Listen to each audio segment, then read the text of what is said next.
নমস্কার বন্ধুরা, রান্না বান্না উইথ সিলভার চ্যানেলে আপনাদের সকলকে স্বাগত। আজ বেশি একদম সময় নষ্ট করব না, তাড়াতাড়ি রেসিপিতে চলে যাব, কারণ আজকে হাতে বেশি সময় নেই। আজ বানাচ্ছি গোটা লাইলন টিকা মাছের মশলা দিয়ে ফ্রাই।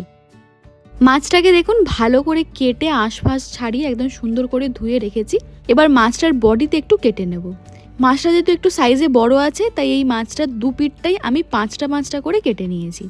যখন কাটবেন তখন দেখবেন যেন ছুরিটা মাছের যে শিরদাঁড়া বরাবর কাঁটা থাকে সেই কাঁটায় গিয়ে ঠেকে যাচ্ছে। ঠিক অতটা পরিমাণ ডিপ করে কাটবেন, তাহলে মশলা দিয়ে মাখার সময় এর ভিতরে খুব সুন্দর করে মশলাগুলো ঢুকে যাবে।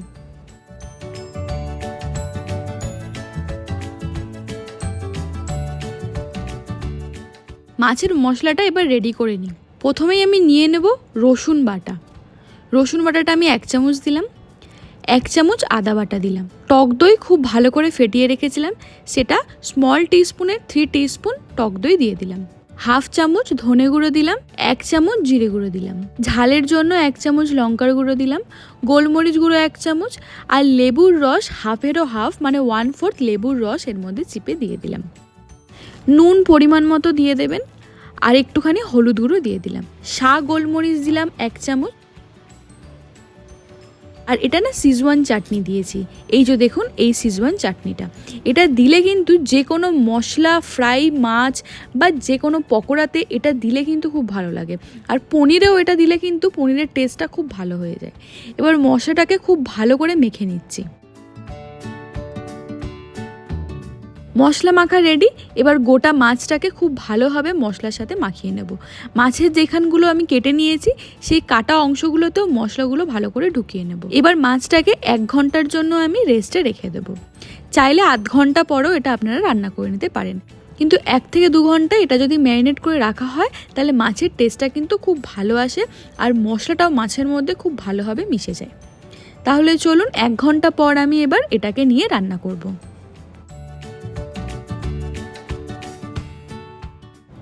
1 ঘন্টা পর চলে এসেছি মাছটাকে এবার রান্না করার জন্য। আপনারা চাইলে মাছটাকে কিন্তু গোটা মাইক্রোওভেনেও গ্রিল করে নিতে পারেন। আমি আজকে প্যানেই করে দেখাবো, তাই অল্প 2 চামচ মতো রিফাইন অয়েল এর মধ্যে দিয়ে দিলাম। তেলটা গরম হলেই মাছটাকে ছেড়ে দেবো, আর ওপরে মাছের যে মশলার যে গ্রেভিটা আছে সেটা ওপর দিয়ে দেবো। মাছে যেহেতু এভাবে মশলাটা দিচ্ছি, মাছের কিন্তু সবার প্রথমেই মশলাটা পুড়ে কালো হয়ে যাবে, সেটা দেখে কিন্তু ভয় পেয়ে যাওয়া বা ঘাবড়ে যাওয়ার দরকার নেই। ওপরের এই পোড়া অংশটা ফেলে দিলেই হবে। এবার ফ্লেমটাকে আমি মিডিয়াম রেখে মাছটাকে ঢাকা দিয়ে দেব 5 মিনিটের জন্য। 5 মিনিট পর এসে মাছটাকে আমি উল্টে দিয়েছি। দেখুন উল্টালে ছালটা কিন্তু খুলে বেরিয়ে গেছে। এই মাছের ছালটা খুবই পাতলা হয়, আর মশলা যেহেতু মাছের মধ্যে লাগা আছে তাই জন্য ছালটা কিন্তু সবার আগেই খুলে যায় বা পুড়ে যায়। বাকি যে মশলাটা আছে সেই মশলাটা মাছের ওপরে আমি দিয়ে দিলাম। দিয়ে এবার এটাকে মিডিয়াম ফ্লেমে বেশ কিছুক্ষণ ধরে রান্না করে নেব। প্রায় 15 মিনিট মতো আমার লেগেছে মাছটাকে লাল করতে আর সুন্দরভাবে সিদ্ধ হতে।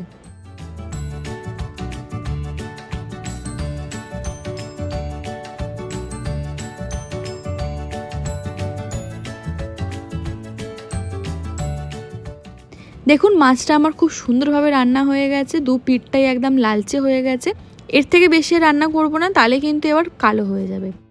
পিঠের কাজটা মানে মাছের ওপরে যে পিঠের কাজটা একটু আমার মনে হচ্ছে কাঁচা কাঁচা, তাই আমি খুন্তি দিয়ে এইভাবে পিঠটাকে একটু ভেজে নিচ্ছি, যাতে ওখানেরও কাঁচা ভাবটা চলে যায়।